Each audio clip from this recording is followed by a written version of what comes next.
बिस्मिल्लाहिर्रहमानिर्रहीम। Class last time हमने periodic table के बारे में डिस्कस किया था। पीरियोडिक टेबल में हमने पीरियोडिसिटी के बारे में पढ़ा था। उसके अलावा हमने पीरियोडिक ट्रेंड्स पढ़ रहे थे। हमने एटॉमिक साइज का जो पीरियोडिक ट्रेंड है पीरियोडिक टेबल में वो डिस्कस कर लिया था, ठीक है। और उसके अलावा हमने आयनिक साइज जो होता है यानी रेडियस, ये बताया था हमने कि हम एटॉमिक रेडियस पढ़ते होते हैं साइज चेक करने के लिए एटम का, ठीक हो गया। और उसके बाद हमने आयनिक रेडियस भी पढ़ लिया था। तो ये जो ट्रेंड है आज मैं आपको दिखा देता हूँ थोड़ा सा। ये एक ना ग्राफ बना हुआ है आयनिक रेडियस का, ठीक हो गया जी। अब उसमें ये जो ऊपर वाला है ये lithium, sodium, potassium, rubidium, caesium, ये क्या है एटम्स हैं, ठीक हो गया। और ये इनके क्या बने हैं, आयन्स बने हुए हैं, ठीक है जी। अब ये किस तरह के आयन बने हुए हैं, ये केट आयन बने हुए हैं, यानी लिथियम में से इलेक्ट्रॉन निकला है, लिथियम के ऊपर पॉजिटिव चार्ज आ गया, सोडियम के ऊपर पॉजिटिव चार्ज, पोटाशियम के ऊपर पॉजिटिव चार्ज, रुबिडियम के ऊपर पॉजिटिव चार्ज और सीजियम के ऊपर पॉजिटिव चार्ज, ठीक है। ये आपको मैंने लास्ट टाइम बताया था कि जब केट आयनिक रेडियस होता है ना वो स्मॉलर होता है एटॉमिक रेडियस से, ठीक है। तो इस ग्राफ में यही चीज़ है, ये ग्राफ है, इसमें एक्स एक्सिस पे एटॉमिक नंबर है और वाई एक्सिस पे क्या है उसका आयनिक रेडियाई पीएम मतलब पिकोमीटर में बताया गया, ठीक है। तो अब इसमें यह है कि ये जो एटम है इनका एटॉमिक रेडियस ऊपर है और जो आयन है इनका एटॉमिक रेडियस नीचे है, ठीक हो गया। और इसकी रीजंस आपको असाइनमेंट दी गई थी, आपने सबमिट करवानी है, ठीक है जी। उसके बाद हमने पढ़ा था जो एनाइनिक रेडियस होता है वो क्या होता है, मोर होता है, ज़्यादा होता है as compare to parent atom के, यानी जो पेरेंट एटम होता है उससे एनाइन का जो रेडियस होता है एटॉमिक रेडियस वो ज़्यादा होता है। अब इस ग्राफ की तरफ आते हैं। ये फ्लोरीन, क्लोरीन, ब्रोमीन, आयोडीन है, ये पेरेंट एटम है। अब हमने इनका एनाइन बनाया यानी इन्होंने इलेक्ट्रॉन एक्सेप्ट किया है, तो ये fluoride ion, chloride ion, bromide ion और आयोडाइड आयन बने हैं, ठीक है। अब हम देखें तो इनका जो एटॉमिक रेडियस है ये 50 to 100 के दरमियान है, जबकि जब ये एनाइन बन जाते हैं तो इनका एटॉमिक रेडियस 150 to 200 के दरमियान चला जाता है। तो इसका मतलब क्या हुआ कि जो एनाइनिक रेडियस होता है वो मोर होता है as compare to parent atom का जो रेडियस होता है, जबकि जो केट आयनिक रेडियस होता है वो लेस होता है as compare to parent atomic radius, ठीक है जी। ये आपने ग्राफ अच्छी तरह से देख लेने हैं, रजिस्टर पे ड्रा कर लेने हैं, ठीक है। ये ट्रेंड है एटॉमिक रेडियस का, ठीक हो गया जी। अच्छा, उसके बाद हम आगे चलते हैं। आगे हम पढ़ना है आयोनाइजेशन एनर्जी क्या होती है, ठीक है जी।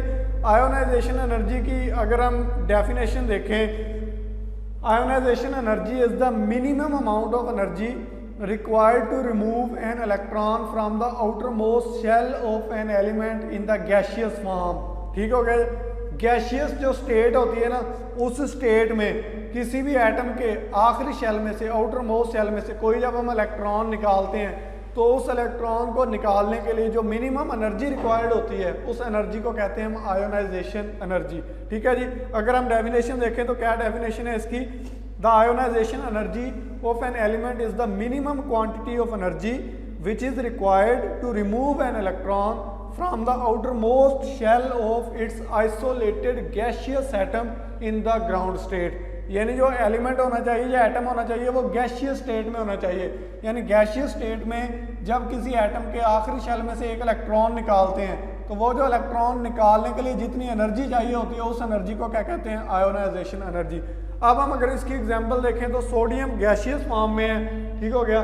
सोडियम के आखिरी शेल में कितने इलेक्ट्रॉन होते हैं, एक इलेक्ट्रॉन होते हैं, ठीक है। सोडियम का अगर हम पीरियोडिक टेबल में देखें तो जो एटॉमिक नंबर है वो 11 है, यानी इसके 1s2 पहला शेल हो गया, ठीक है। अगला शेल 2s2 2p6 कितने हो गए, 10 इलेक्ट्रॉन हो गए, 6 8 दूसरे में, पहले में 2 और आखिरी में क्या है 3s1। आखिरी में क्या होता है इसमें 3s1 होता है, एक इलेक्ट्रॉन होता है एस ऑर्बिटल में, ठीक हो गया।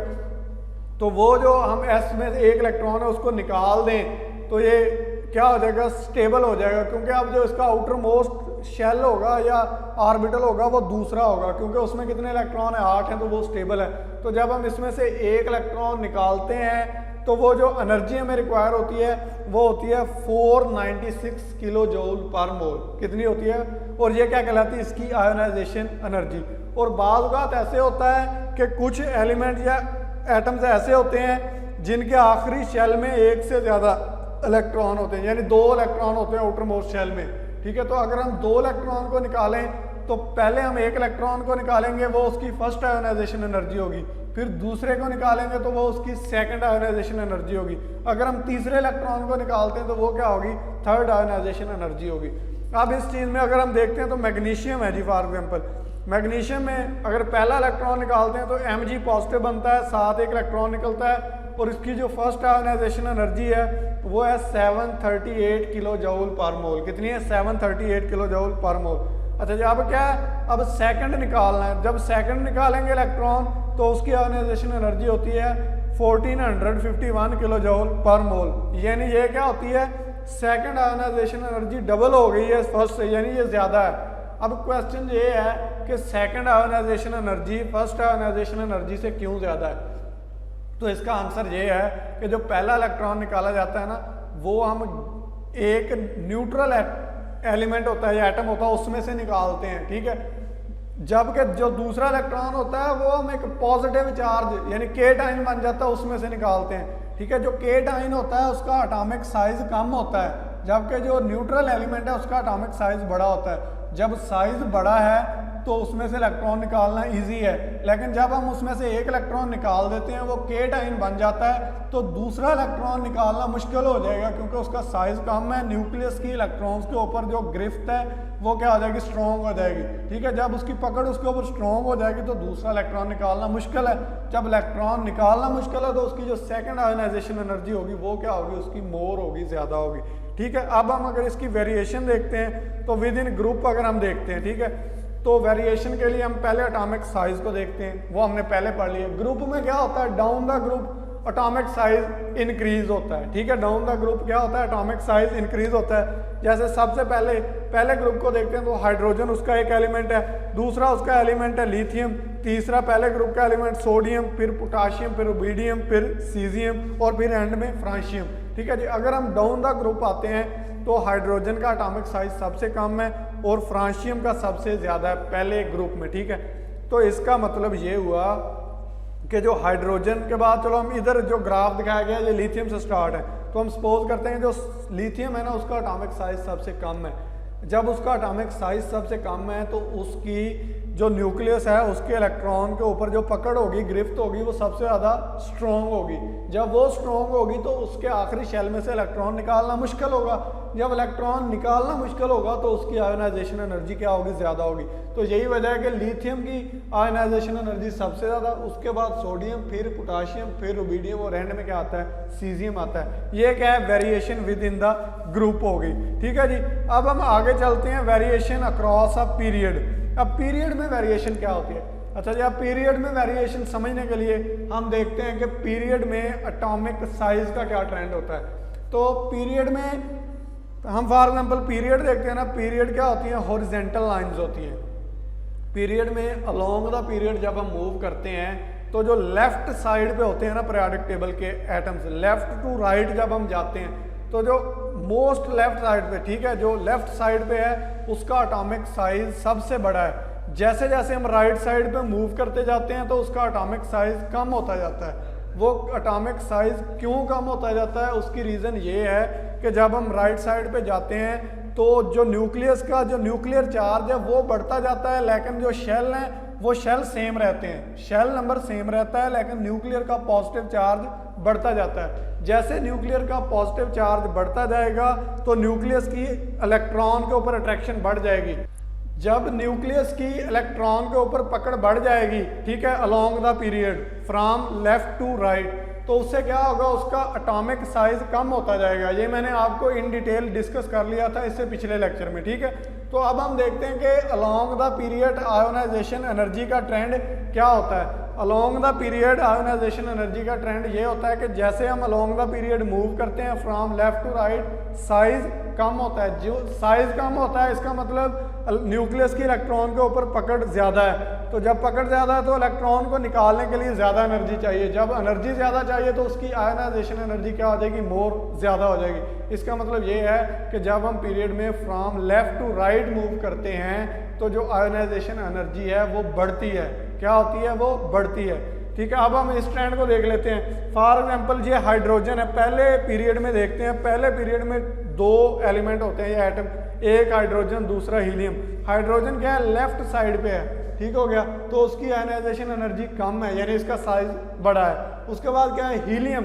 हीलियम क्या है, राइट साइड पे है, ठीक है, तो इसका क्या है, आयनाइजेशन एनर्जी इसकी ज़्यादा है, क्योंकि ये क्या है, इसका साइज कम है। जब साइज कम है तो एनर्जी इलेक्ट्रॉन निकालने के लिए ज़्यादा एनर्जी चाहिए। अब हम आ जाते हैं दूसरे पीरियड में।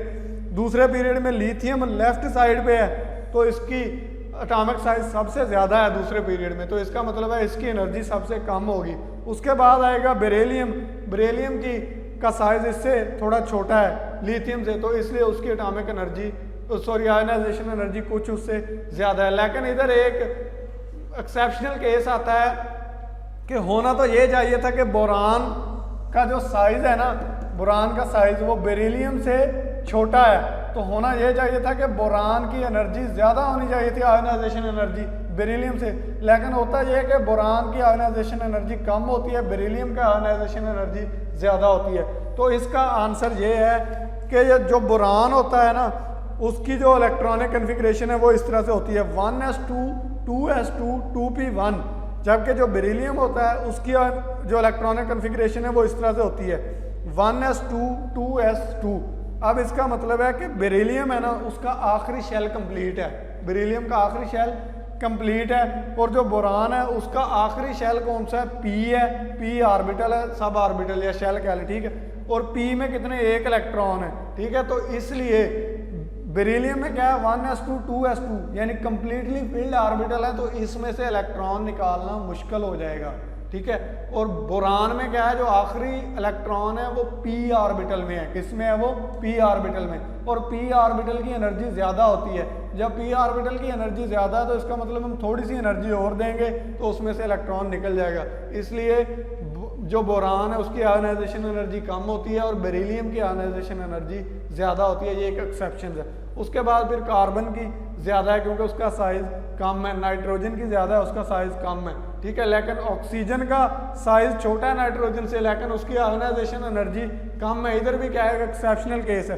उसकी रीज़न ये है कि जो ऑक्सीजन की इलेक्ट्रॉनिक कन्फिग्रेशन है वो इस तरह से होती है 1s2 2s2 2p4, यानी उसके आखिरी ऑर्बिटल में 4 इलेक्ट्रॉन है p, जबकि नाइट्रोजन में क्या है 1s2 2s2 2p3, यानी आखिरी ऑर्बिटल में 3 इलेक्ट्रॉन है। अब देखने की चीज़ ये है कि ऑक्सीजन का साइज तो छोटा है नाइट्रोजन से, लेकिन उसकी आयनाइजेशन एनर्जी कम है, हालांकि होनी ज़्यादा चाहिए। तो उसकी रीज़न ये है कि ऑक्सीजन के जो p ऑर्बिटल में 4 इलेक्ट्रॉन होते हैं ना, वो इस तरह से होते हैं, p में px py pz। तो इसमें जो px में होते हैं ना, वो 2 इलेक्ट्रॉन पेयर्ड होते हैं। जब वो पेयर्ड होते हैं तो उनमें आपस में रिपल्शन होती है, और उस रिपल्शन की वजह से थोड़ी सी एनर्जी हम देंगे तो आउटर मोस्ट जो इलेक्ट्रॉन है वो वहाँ से निकल जाएगा, तो इसलिए कम एनर्जी चाहिए। जबकि नाइट्रोजन में p ऑर्बिटल में सारे अनपेयर्ड हैं, कहीं भी रिपल्शन नहीं है, तो इस वजह से नाइट्रोजन के लिए ज़्यादा एनर्जी चाहिए और ऑक्सीजन के लिए कम एनर्जी। नाइट्रोजन की एक वजह यह भी है कि इसका जो आखिरी p ऑर्बिटल है वो हाफ फील्ड है, और हाफ फील्ड भी क्या होता है, स्टेबल होता है, ठीक है। इस वजह से भी हम कह सकते हैं कि ये जो मतलब नाइट्रोजन है इसकी आयनाइजेशन एनर्जी ज़्यादा है, ऑक्सीजन की कम है। उसके बाद फ्लोरीन आता है और फिर नियॉन आता है। उसके बाद अगला पीरियड आ जाता है। अगला पीरियड कौन सा है जी, सोडियम से थर्ड पीरियड स्टार्ट होता है। सोडियम का साइज बड़ा है, आयनाइजेशन एनर्जी कम है। मैग्नीशियम का उससे साइज छोटा है लेकिन आयनाइजेशन एनर्जी उसकी ज़्यादा होगी। अब फिर इधर मसला बन गया, एक्सेप्शनल केस है कि एल्यूमिनियम है, एल्यूमिनियम का साइज तो छोटा है लेकिन आयनाइजेशन एनर्जी कम क्यों है। तो इसकी रीज़न ये है कि अगर हम एल्यूमिनियम की इलेक्ट्रॉनिक कन्फिग्रेशन देखें तो एल्यूमिनियम का जो आखिरी इलेक्ट्रॉन है वो p ऑर्बिटल में आता है, जबकि जो मैग्नीशियम का आखिरी इलेक्ट्रॉन है वो s ऑर्बिटल में आता है, और s कंप्लीटली फील्ड है मैग्नीशियम का। तो एल्यूमिनियम का आखिरी इलेक्ट्रॉन p में आया और p ऑर्बिटल की एनर्जी ज़्यादा होती है। जब उसकी एनर्जी ज़्यादा है तो इसका मतलब हम थोड़ी सी एनर्जी देंगे तो उसका आखिरी इलेक्ट्रॉन वहाँ से निकल जाएगा, इसलिए एल्यूमिनियम की आयनाइजेशन एनर्जी कम होती है। उसके बाद फिर सिलिकॉन आ गया, फिर फास्फोरस आ गया, फिर सल्फर की कम है, हालांकि सल्फर की ज़्यादा होनी चाहिए क्योंकि उसका साइज जो छोटा है। लेकिन इधर भी एक्सेप्शनल है केसेस। एक्सेप्शन केस इसका क्या है, इसका सल्फर और फास्फोरस का नाइट्रोजन और ऑक्सीजन वाला हिसाब है। सल्फर का जो आखिरी इलेक्ट्रॉन आता है वो इलेक्ट्रॉनिक कन्फिग्रेशन है वो है 3p4 आखिरी ऑर्बिटल की, और फास्फोरस की है 3p3। 3p4 में क्या होता है, एक सब ऑर्बिटल ऐसा है जिसमें दो इलेक्ट्रॉन पेयर्ड हैं। जब पेयर्ड हैं तो उनमें रिपल्शन होगी, रिपल्शन होगी तो थोड़ी सी एनर्जी देंगे, वहाँ से इलेक्ट्रॉन रिमूव हो जाएगा। यही वजह है कि सल्फर की एनर्जी कम होती है आयोनाइजेशन एनर्जी, और फास्फोरस की ज़्यादा होती है। उसके बाद क्लोरीन और उसके बाद आर्गॉन। ये तो क्या था, हमने ट्रेंड पढ़ लिया पीरियड में आयोनाइजेशन एनर्जी का। ठीक हो गया जी, आपने इसको अच्छी तरह से देख लेना है और डिस्कस कर लेना है। अब हम आगे मूव करते हैं इलेक्ट्रॉन अफिनिटी। अगला जो हमारा ट्रेंड है वो क्या है, इलेक्ट्रॉन अफिनिटी क्या होता है। इलेक्ट्रॉन अफिनिटी क्या है, electron affinity is the energy released और absorbed when the electron is added to a gaseous atom to form a negative ion। ठीक है, आयोनाइजेशन एनर्जी में क्या होता है, पॉजिटिव आयन बनता था। इलेक्ट्रॉन अफिनिटी में क्या है, नेगेटिव आयन बनता है। इलेक्ट्रॉन अफिनिटी बेसिकली है क्या, एनर्जी रिलीज या एब्जॉर्ब होती है जब किसी एक इलेक्ट्रॉन को हम क्या करते हैं, ऐड करते हैं गैसियस एटम में या यूनी नेगेटिव आयन में। फॉर एग्जांपल फ्लोरीन के अंदर एक इलेक्ट्रॉन ऐड किया तो फ्लोराइड आयन बना और -337 किलो जूल पर मोल एनर्जी रिलीज हुई। Energy is usually released when electronegative element absorbs the first electron. कि एनर्जी जब फर्स्ट इलेक्ट्रॉन एब्जॉर्ब करता है तो उस वक्त रिलीज होती है, और एब्जॉर्ब कब होती है, when uni negative element absorb the second electron, तो उस वक्त एनर्जी क्या होती है, एब्जॉर्ब रिलीज होती है। ठीक हो गया जी। अच्छा जी, अब हम देखते हैं आगे। When a second electron is added to a uni negative ion, the incoming electron is repelled by the already present negative charge and energy is absorbed in the process। ठीक है, एनर्जी एब्जॉर्ब कब होती है, जब क्या होता है कि सेकंड, जैसे ऑक्सीजन है इसमें एक इलेक्ट्रॉन ऐड किया, वो नेगेटिव बन गया और -141 किलो जूल पर मोल एनर्जी रिलीज हुई। ठीक है, अच्छा जब हम क्या करेंगे, ओ नेगेटिव के अंदर एक और इलेक्ट्रॉन ऐड करेंगे तो इसके ऊपर पहले भी नेगेटिव चार्ज है और एक और नेगेटिव चार्ज इसके अंदर ऐड कर रहे हैं, तो इनमें क्या होगी, इलेक्ट्रॉन इलेक्ट्रॉन रिपल्शन, और इस रिपल्शन की वजह से क्या होगा, हमें कुछ एनर्जी देनी पड़ेगी और वो एनर्जी एब्जॉर्ब होगी और वो पॉजिटिव फॉर्म में होगी। वो कितनी है, 768 किलो जूल पर मोल। ठीक है जी। The absorbed energy is expressed as electron affinity in the positive figures. तो इस तरह की जो एनर्जी एब्जॉर्ब होती है उसको हम पॉजिटिव फिगर में ज़ाहिर करते हैं। इलेक्ट्रॉन एफिनिटी डिपेंड करती है साइज ऑफ एटम पे, न्यूक्लियर चार्ज पे और आउटर मोस्ट शेल की वैकेंसीज के बारे में ये बताती है। इलेक्ट्रॉन एफिनिटी का अगर हम ट्रेंड देखें तो generally increase with increasing atomic number with in period, कि जैसे हम पीरियड में मूव करते हैं, जैसे जैसे एटॉमिक नंबर बढ़ता है, ठीक है, तो उसकी जो इलेक्ट्रॉन एफिनिटी है वो भी क्या होती है, इंक्रीज होती है। And decrease from lighter to heavier element in a given group. और ग्रुप में क्या होता है, ऊपर से नीचे जब हम मूव करते हैं लाइटर टू हैवियर एलिमेंट आते हैं तो ये जो इलेक्ट्रॉन एफिनिटी होती है ये क्या करती है, डिक्रीज होती है। ठीक है जी, ये तो हमने आज दो चीज़ें पढ़ ली, आयोनाइजेशन एनर्जी क्या होता है, इलेक्ट्रॉन एफिनिटी क्या होता है। उसके अलावा हम एक और चीज़ ज़रा पढ़ लेते हैं कि ऑक्सीडेशन स्टेट क्या होती है। ठीक है, ये आपने थोड़ी सी देख लेनी। Oxidation state of an atom in a compound is defined as charge with the sign which it would carry in the compound. यानी कोई भी एटम कंपाउंड में होता है तो वो जो चार्ज कैरी करता है उस चार्ज को क्या कहते हैं, हम ऑक्सीडेशन स्टेट कहते हैं। फॉर एग्जांपल हम एक एग्जांपल ले लेते हैं कि सोडियम क्लोराइड है। ठीक है, ये क्या आयनिक कंपाउंड है, इसमें ऑक्सीडेशन स्टेट सोडियम की +1 है और क्लोरीन की क्या है, -1 है। ठीक हो गया जी। जबकि जब हम कोवलेंट कंपाउंड को देखते हैं तो in covalent compound it is decided on the basis of difference in their relative electronegativity. तो ये जो रिलेटिव इलेक्ट्रोनेगेटिविटी का डिफरेंस होता है उसकी बेस पे होती है। For example SnCl4 covalent compound है, इसमें ऑक्सीडेशन स्टेट टिन की +4 है और क्लोरीन की क्या है, -1 है। ठीक हो गया। Oxidation state of an element is 0 in its free state. जब वो फ्री स्टेट में होता है तो उसकी ऑक्सीडेशन स्टेट क्या होती है, 0 होती है। ये कुछ ट्रेंड्स हैं, ये आप लोगों ने देख लेने हैं ऑक्सीडेशन स्टेट के। ठीक हो गया जी। उसके बाद आपने नेक्स्ट जो हम लेक्चर में पढ़ेंगे, आपकी असाइनमेंट है, आपने इलेक्ट्रिक पोटेंशियल एनर्जी के बारे में, ठीक है, और ऑक्सीडेशन स्टेट का ये जो ट्रेंड है, ऑक्सीडेशन एनर्जी में आपको बता दिए। ठीक है, आपने इसका जो ट्रेंड है, पीरियोडिक ट्रेंड और ग्रुप में जो ट्रेंड है वो आपने बताना, ठीक है। तो नेक्स्ट लेक्चर में हम फिर अपना अगला जो टॉपिक है उसको डिस्कस करेंगे। Thank you so much.